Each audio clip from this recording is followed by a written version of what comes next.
Hey, I bet you there's something you didn't know that I know about you. And that is that you love receiving gifts, right? Well, we all do. And we're going to talk about that in this episode on Men on Fire.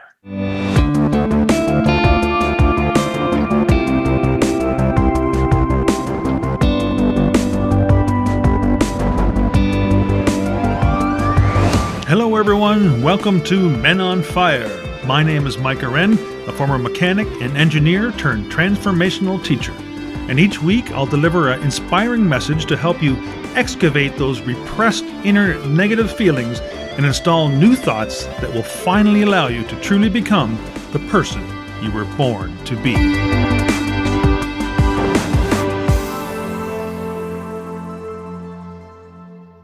Welcome, and welcome to another episode of Men on Fire here on Soul Mechanic TV and Soul Mechanic Radio. Today, I'm going to build on what we talked about last week and start talking about giving and receiving. And there's even a law for giving and receiving, which we'll discuss in a few moments. But I wanted to start out with, we all love receiving things, gifts on our birthday, gifts at Christmas, where it's even, instilled in us from our parents and from our peers. So we get gifts, and even when we're since young childs or children, we're always getting something, and sometimes we're if not careful, we're not taught to also to reciprocate and start giving. So if you think about it, any relationship, doesn't matter which one you're talking about, is always a case of give and take, right? It has to be. If it's a one-way relationship, that's called a dictatorship. And that so far in history hasn't proved out very well in the long run. Sure, it might work short term. Perhaps think of this, even or sports teams, where the coach is a dictator and says you have to do it this way. And sometimes that works very well. But many times, if you don't allow for feedback from your players, for example, or the other people on your team, then it's become stagnant and you only know one way to do things and you can never give back. So what happens is the flow of energy is interrupted. See, giving and receiving are just aspects of the flow of energy, which we also discussed last week. And in order to keep money, for example, since we're very money oriented in our society, in order to keep money, we must give it as well as receive it. And I know what you're thinking. Yeah, but I really like receiving it and not giving out too much. Well, you do like giving it out, don't you? Because you like shopping, you like paying you don't like paying your bills, but we have to pay our bills, don't we? So money, but in order to keep it, we have to give it and receive it. And money really is just a symbol of the life energy we give and receive as a result of the service or value we bring to others, isn't it? Even at your job, which you may think is a daily grind, there is a service you provide, there is value you provide. Otherwise, your employer would no longer employ you. And so that is a service or a value. Thinking of somebody that's self-employed or in business for themselves, if they don't provide value to their customer or a valued service in exchange for the money they're going to give them for that service, they won't be in business that long, because people will discover that and say they're charging too much for the service I received or the value I received for them. But if there's a perceived value and a good service given, many times you don't mind handing over your hard-earned cash in order to get something accomplished or received in return, right? So, and money is, we give it this word called currency. And currency is a word that comes from the Latin, and it means to run or to flow, for something to run through or to flow, as in a current. So like a river, then, we must keep it flowing and not hoard it or stop its flow. So if we want to hoard all the money and stash it somewhere, then it doesn't flow anywhere. The energy stops there with you. So you are not giving out any energy. So therefore, the flow will stop circulating back towards you. So it's a huge circle, as many things in life, and indeed the universe is just a process or a circle. And the process is the title of my new book, by the way. Anyway, so like a river, we have to keep it flowing. And if we stop the circulation, how would we ever expect to get it to return to us? You know, if you think about that, if you stop something from flowing, how would you ever get it to come back to you? It's not going to come back to you.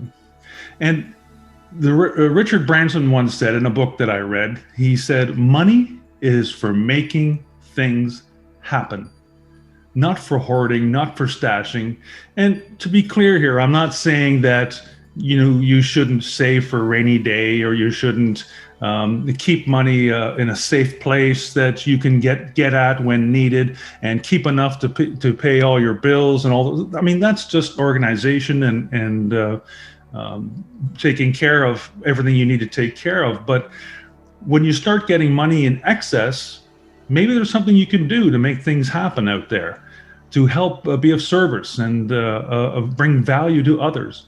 And that may sound strange at first, but by giving some money or using money in order to help other people, providing a value or service, whatever that is, and it's your choice, whatever you're interested in or passionate about, really, then money will flow back to you.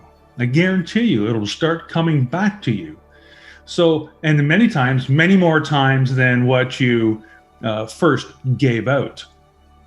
And the intention behind our giving and receiving is the most important part of this whole thing. So if you give joyfully with an open heart, then the energy increases exponentially, because you're providing that thing you're giving with so much more energy. And conversely, when if you're giving, you know, grudgingly, like, well, I didn't really want to give any money to that charity, or I didn't even want to help those people, but I kind of got shamed into it by somebody, so I guess I'll give them some money anyway. And so you do, but then that energy there's very, very little energy in that, or no energy in that, because you didn't even want to do it. So you can see there's no energy. So how would the energy, the potentiality of that energy come back? It's not, because there's no energy in it. And if you want something, and this is the law of giving and receiving. If you want something, you must give it first. So if I want somebody to love me, I should start doing things that show them that I love them first, and then I will receive it.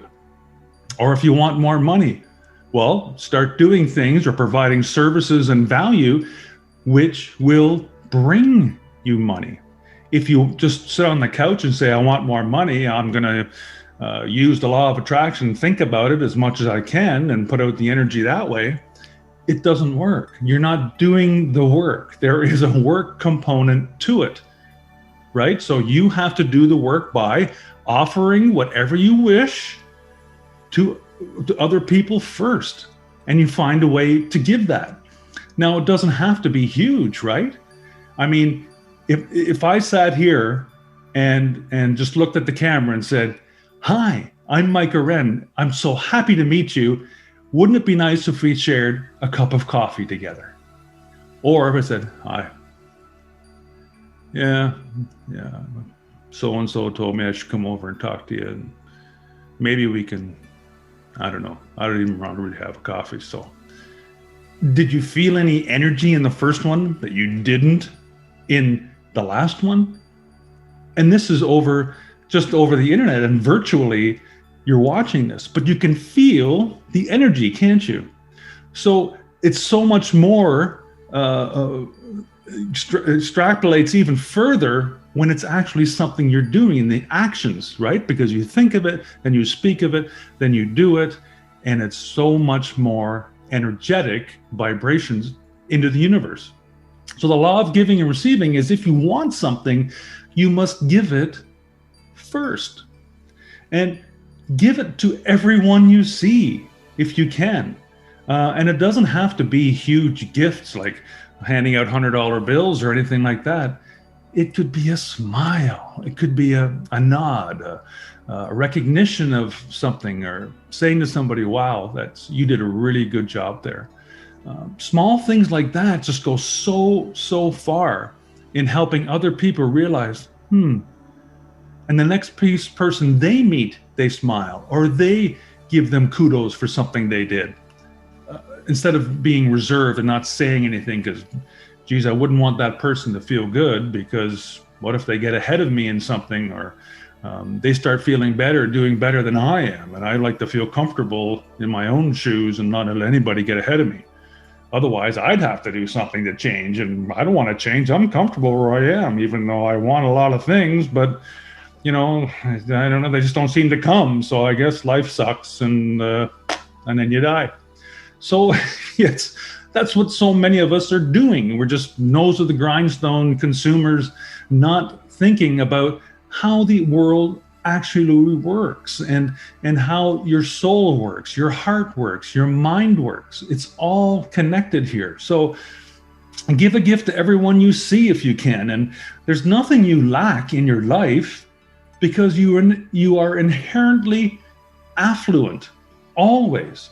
No matter how much money you have, we're not talking about money, you're affluent. You have so much to offer other people. And so you already possess everything you need. Your soul has everything it needs. And as we discussed last week, you're in and out of this field of potentiality almost 8 times a second. So as you change the way you think on things and your perception, then the things you look at change. So because you pick up more vibrations when you're oscillating in and out of this field. I know, again, it sounds a little bit woo-woo, but think about it. And it is true. It's been scientifically proven. And the source of all wealth is in this field of pure potentiality that we discussed again last week, as I mentioned. And giving and receiving are nothing more than just the flow of life, the exchange of energy. So I'll leave you with 3 suggestions to increase the flow of things in your life. Number 1 is to give a gift to everyone you meet. And we discussed that, didn't it? And it doesn't have to be a gift. I bought a gift for you, here, unwrap it. No, it's a smile. It's a kind word, a gesture, some compassion, some empathy. Yes, empathy. The thing is so lacking nowadays. We can't put ourselves in other people's shoes to feel how they would feel, especially during this time, still in a pandemic around the world. We have to help others. How do they feel? We don't take the time to think about that. So start showing some of those things. And these are very small gifts that anyone can give because they're free, right? And number 2, when you receive back, because when you give a gift to someone, you will start receiving these gifts in return. You'll be walking somewhere and somebody will smile at you and you go, oh, that didn't happen before. Yeah, because you're starting to give them out. You're giving smiles away for free, and now you're getting them back. And that's the circulation. So when you receive gratefully. Acknowledge that with just the tip of your head, or, hey, how you doing? All those small little things. Or if it's a big gift, hey, be grateful. Send them a card. Send them a thank you card. Talk them up to other people. When people give you something, receive it very gratefully. Bring that energy, start bringing it back. And the third thing you can do is silently wish everyone happiness, joy, and laughter. And it doesn't matter who that is when you see them, even if they were mean to you, or they talk down to you, or instead of getting angry and flying off the handle, just think to yourself, okay, that's fine. I don't have to have this person in my life at this moment, but I wish them happiness, joy, and laughter. And when you say laughter, you can also start laughing and know, well, what are you laughing at? Oh, nothing. Because you wish them well, right? You don't need them, you'll move on. You move on in your life. But you wish everyone happiness, joy, and laughter, no matter who that is. Silently, in your mind, just think of them. Hey, no matter how you treated me, I wish you happiness, joy, and laughter. And if people treat you well, you also do that. This really starts the energy flowing, folks, and it's the whole circle coming back to you, the circle of life. That was in a movie one time, wasn't it? So anyway, thank you so much for listening to today's episode, and we'll bring you another one next week, and hopefully we'll move on from there. I have a lot of exciting things happening in the podcast and hope to bring more to you very, very soon. Take care, and bye for now.